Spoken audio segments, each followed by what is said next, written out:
प्रस्तुत पंक्तियां हमारी मध्यकालीन काव्य कुंज में संकलित विनय के पद से ली गई हैं।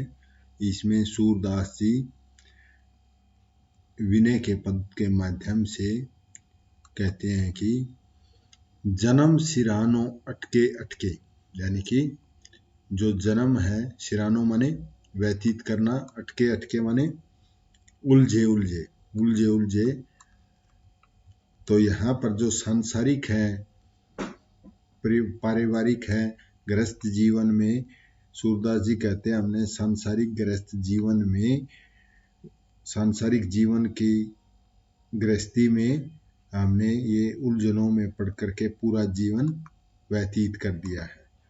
राज काज सुत बीत की डोरी, बिनु विवेक फिरियो भटके।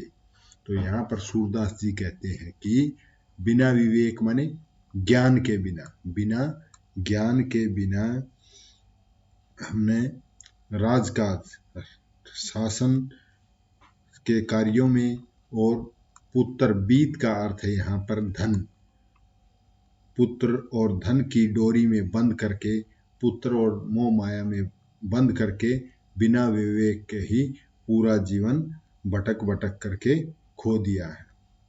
आगे कहता है कठिन जो गाठी, गाठी का अर्थ है यहाँ पर गांठ, पड़ी माया की तोरी जाए न झटके, एक झटके से, यानी कि जो मोह माया की हमारे जीवन में गांठ पड़ी हुई है, गांठ लगी हुई है, उसको वह तोड़ी नहीं जा सकती, एक झटके के साथ उसको नहीं तोड़ा जा सकता है।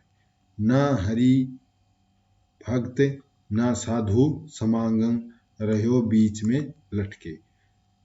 तो सूरदास जी कहते हैं ना तो हमने कोई हरि भजन किया, ना ही साधु संतों की संगति की, और इस प्रकार बीच में ही लटक लटक के जीवन को व्यतीत कर दिया है। आगे कहता है ज्यों बहु कला काछी दिखावे, लोभ न छूटत नर के।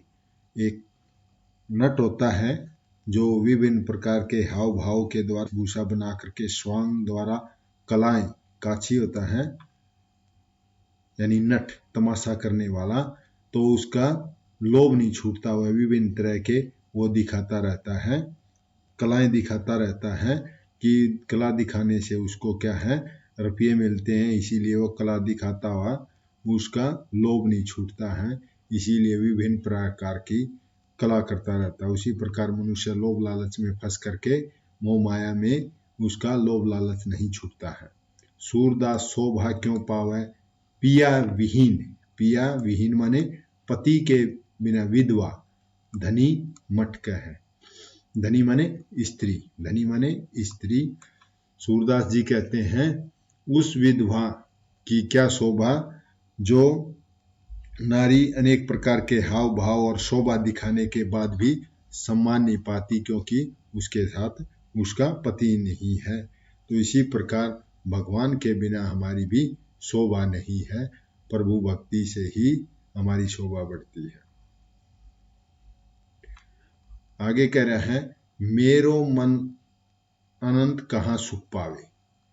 मेरा मन यहाँ भगवान कृष्ण को संबोधित करता है कि हे प्रभु, हे भगवान, मेरा मन को, अनंत माने अनंतर, अनंतर कहीं भी सुख प्राप्त नहीं होता, यानी कि और देवी देवताओं की पूजा करने से सुख प्राप्त नहीं होता, जो आपके दर्शन और आपकी पूजा से मिलता है। तो आगे कहता है जैसे उड़ी जहाज का पंछी, पंछी माने पक्षी, फिरी जहाज पे आवे। जैसे समुद्र का जहाज होता है, उसमें कोई पक्षी बैठा हुआ है तो वो उड़कर जाता है, तो चारों ओर पानी पानी है, कहीं पेड़ नहीं मिलता, तो वापिस आकर के उसी जहाज पे आकर बैठता है। तो उसी प्रकार सूरदास जी कहते हैं मेरा मन इधर उधर भटक करके वापिस आपकी ही भक्ति में रमता है, अन्य किसी देवी देवता की भक्ति में नहीं रमता। कमल नयन को छोड़ी महात्म और देव को ध्यावे। कहता है कि कमल नयन वाले प्रभु श्री कृष्ण को छोड़ करके अन्य देवी देवताओं का ध्यान या पूजा करना नहीं करता, और जो करता है उसकी कैसी शोभा होती है। परम गंग को छोड़ी प्यासे दुर्मति कूप खनावे, यानी कि जो उसकी स्थिति ऐसी है, जो और देवताओं को ध्यान करता है, जो परम गंग यानी कि गंगा के पवित्र जल को छोड़ करके दुर्मति बुद्धि यानी कि मूर्ख आदमी वहीं पर कुआं खोद के अपनी प्यास बुझाने का काम करता है। और आगे कहता है जिही, जिही माने जिसने मधुकर अंबुज रस चाख्यो क्यों करील फल भावे। अंबुज का अर्थ है कमल का रस, चाख्यो माने स्वाद, करील माने कांटेदार, कांटेदार वृक्ष।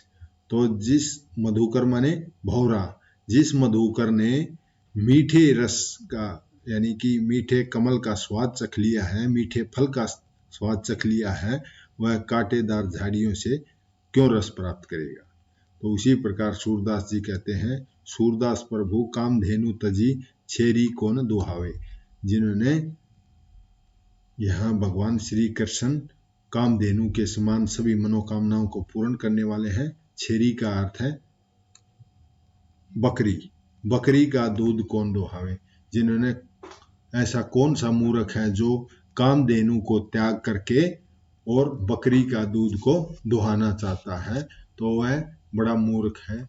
तो सूरदास जी भगवान श्री कृष्ण से प्रार्थना करते हैं कि हे प्रभु, आप कामधेनु के समान हैं, सभी इच्छाओं को पूर्ण करने वाले हैं। तो ये विनय के पद थे, ये 7 ही थे।